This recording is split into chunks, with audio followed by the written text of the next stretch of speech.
Hey everyone! So for today's video, it's part of a series, I guess, I've been working on. Not sure how to describe things. What are words? But anyways, so first off,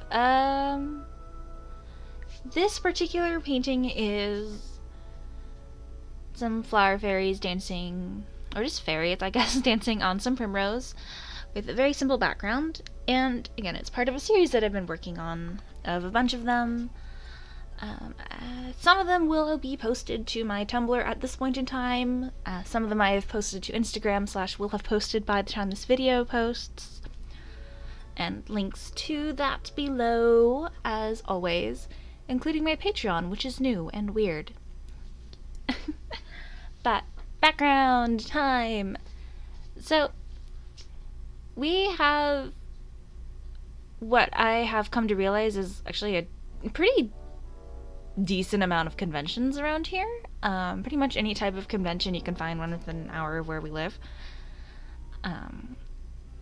And coming up on a Memorial Day weekend is Conquest, which is a sci-fi and fantasy convention, and this is its 49th year. I'm pretty sure I've mentioned it before, but it's my favorite convention to attend. Just because it's so casual, and it's just some of the conversations and stuff I've had with people are so much fun. And this year is going to be extra fun because I'm going to be a panelist. I believe I mentioned this in my last video, but I'm going to be in 3 of the cosplay panels, which will be fun. It also means I have an excuse to go out and dye a bunch of fabric, and I've been putting off, and I'm like, yes, I have excuses to do things.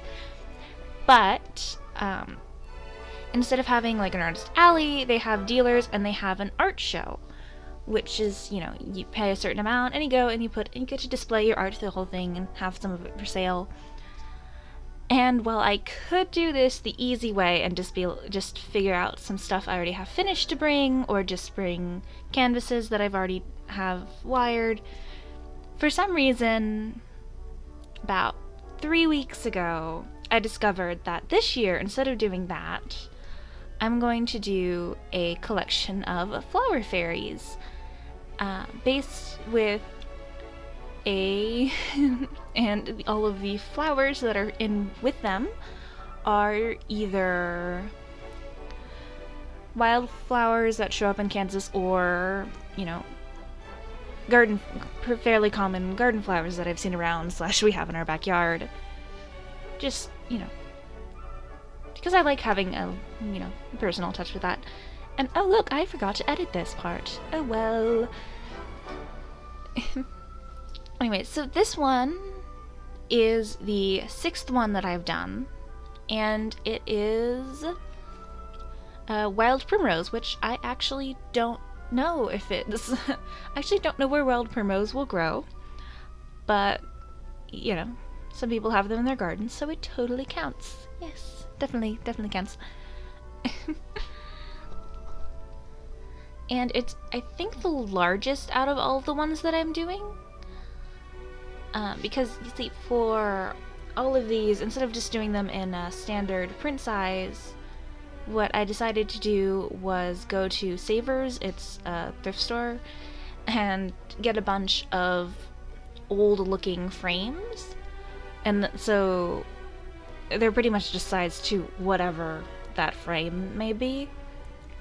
This is the largest one. I believe it's about 8.5 by 11.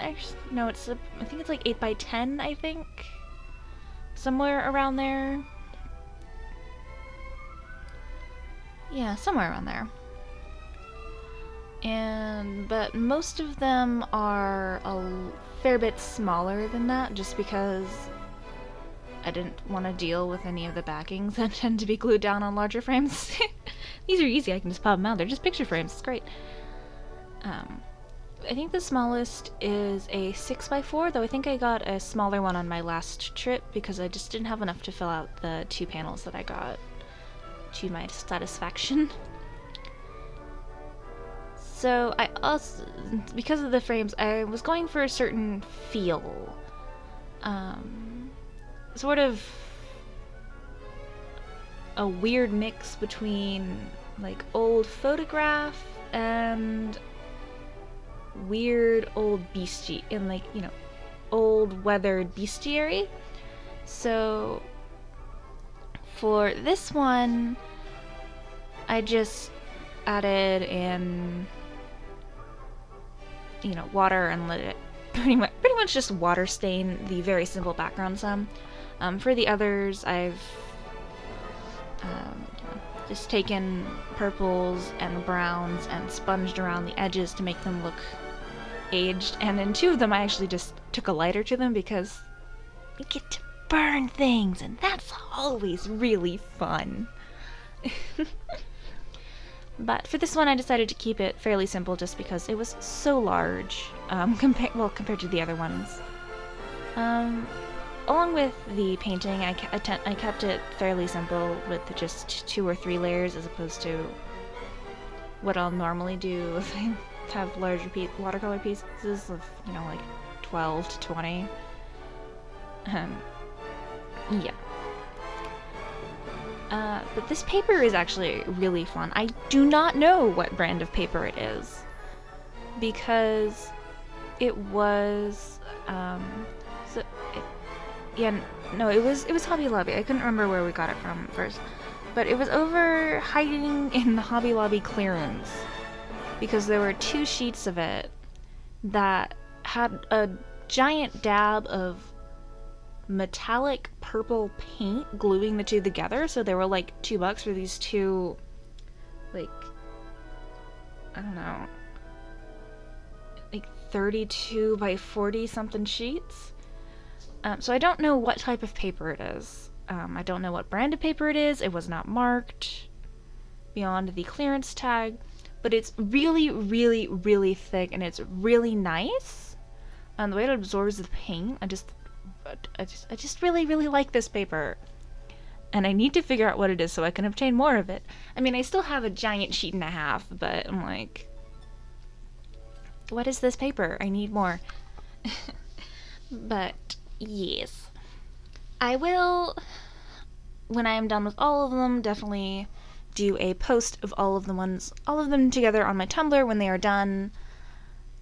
For now, we'll just have this one, and so they get done, because I completely forgot to scan them or take pictures of them when I finished painting them before I framed the ones I already have done.